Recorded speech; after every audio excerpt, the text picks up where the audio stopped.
All right, today we're taking a deep dive into Surah Al-Bayyinah, also known as the clear proof. We're going to unpack a really detailed commentary that wrestles with a huge question. What happens when a society already full of fractures and divisions is suddenly faced with a truth that's supposed to be undeniable? Let's get right into it. Okay, so here's our game plan. We're going to start by looking at the world before this so-called clear proof showed up. Then we'll get into the fascinating paradox of how something so clear actually seemed to create more division. After that, we'll explore what the commentary identifies as the true, simple essence of religion. From there, we'll touch on some profound theological ideas about the Creator, examine the two ultimate paths it lays out for humanity, and finally, we'll circle back to define what this clear proof actually is. So the very first verse just jumps right in, no preamble. The commentary points out that it's describing a very specific status quo, the condition of the disbelievers, whether they were from the people of the book or were polytheists, in the moments right before this divine guidance arrived. And the commentary we're analyzing doesn't waste a second. It immediately focuses with laser-like precision on the very first words of the chapter. This kind of close reading is so important because it really sets the stage for everything that's about to unfold. This verse right here sets the entire scene. It's establishing a state of being, a kind of stalemate that existed until a very specific event happened, the arrival of Al-Bayyinah, the clear proof. So the core idea being presented is one of deep entrenchment. These groups were, for all intents and purposes, locked into their state of disbelief. The verse strongly suggests that they weren't going to budge from that position without some kind of massive external intervention. And this brings us to a really critical word, one that the commentary spends a lot of time on, munfakin. Understanding what this word means is absolutely key to grasping the mindset and the condition of these groups before the revelation. Munfakin carries this powerful sense of being stuck, of being inseparable from something. Now, the commentary dives into a really interesting nuance here. Does it just mean they were inseparable from their disbelief? Or, and this is a fascinating idea, does it mean that these two very different groups, the people of the book and the polytheists, were inseparable from each other in their shared opposition to the truth? It suggests a kind of strange unity in their error. So this idea of them being united in error leads us straight into a huge paradox that's at the heart of the commentary.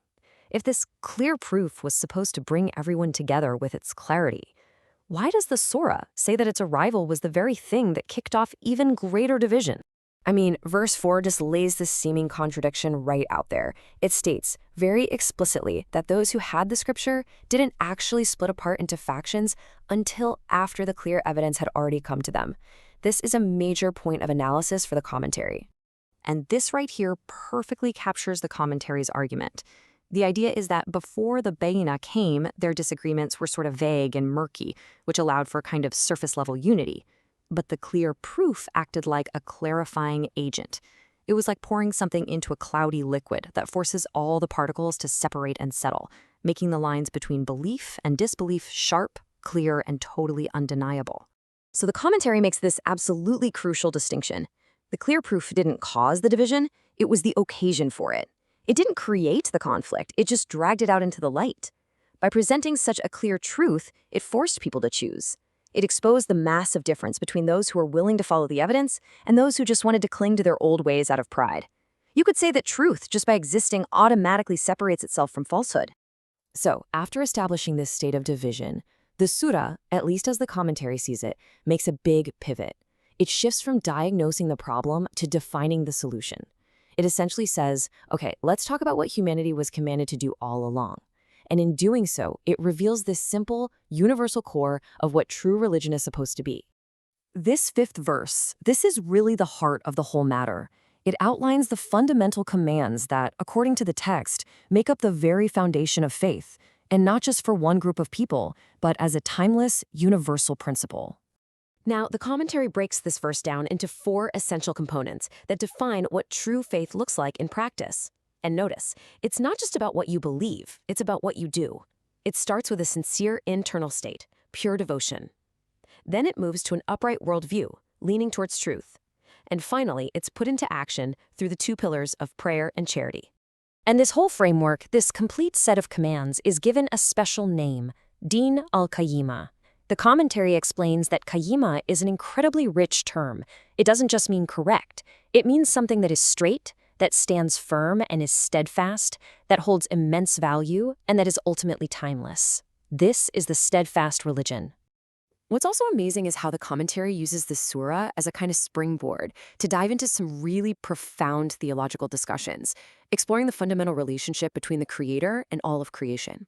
The entire foundation for this theological argument, as the source text presents it, rests on this one absolute principle found elsewhere in the Qur'an. Allah is the creator of all things. Everything else is built upon that single premise. And from that one principle, the commentary builds this powerful chain of logical deductions. First, if God created everything, then by definition, he can't be in need of anything he created. So, he must be self-sufficient. Second, he can't be made up of parts, because anything made of parts needs a builder or composer, which would contradict his status as the ultimate creator. This establishes God as the uncaused first cause. And, the commentary argues, this logic leads to one more conclusion. A self-sufficient creator wouldn't create something without a purpose, which necessitates divine guidance, and that explains the whole point of messengers. So, after defining true religion and the nature of the creator, the surah, in its final verses, presents the consequences in the starkest terms possible. It lays out two ultimate destinies for humanity, a clear binary outcome that depends entirely on one's response to the Bayyinah. This table, which comes straight from the surah's concluding verses, contrasts the two paths perfectly. Your identity is defined by your choice to accept or reject. Your description is absolute. Shar al-Barriya, the worst of all creatures, versus Khair al-Barriya, the best of all creatures. And the outcome is eternal, a direct consequence of the path that was chosen. And that brings our whole analysis full circle. We started with the state of humanity before the Bayyinah arrived, so now we have to nail down precisely what the commentary identifies as this clear proof, the very thing that serves as the ultimate catalyst and the great differentiator. The commentary is incredibly emphatic on this point. The Bayyinah is not just a single thing. It's not just a miracle or a book or a person in isolation. It's an entire integrated system of guidance. It has three inseparable parts: the messenger himself, a man from God, the action he performs, which is reciting purified scriptures, and the actual content of those scriptures, which contain these upright, valuable, steadfast writings linking all the way back to that Din al-Qayyimah we talked about. It's the whole package. So the commentary concludes that the clear proof is this comprehensive, self-validating, holistic experience. It's the messenger, the message, and the meaning all working together to illuminate the path so clearly that for anyone who is sincerely seeking, there's simply no more room for ambiguity. And that leaves us with a final, massive question to think about. If divine proof isn't just a single event or a single book, but a complete system, a person, a living text, and a set of timeless values, how does that change our perspective on faith? How does it reframe the entire relationship between divine guidance and our own human understanding?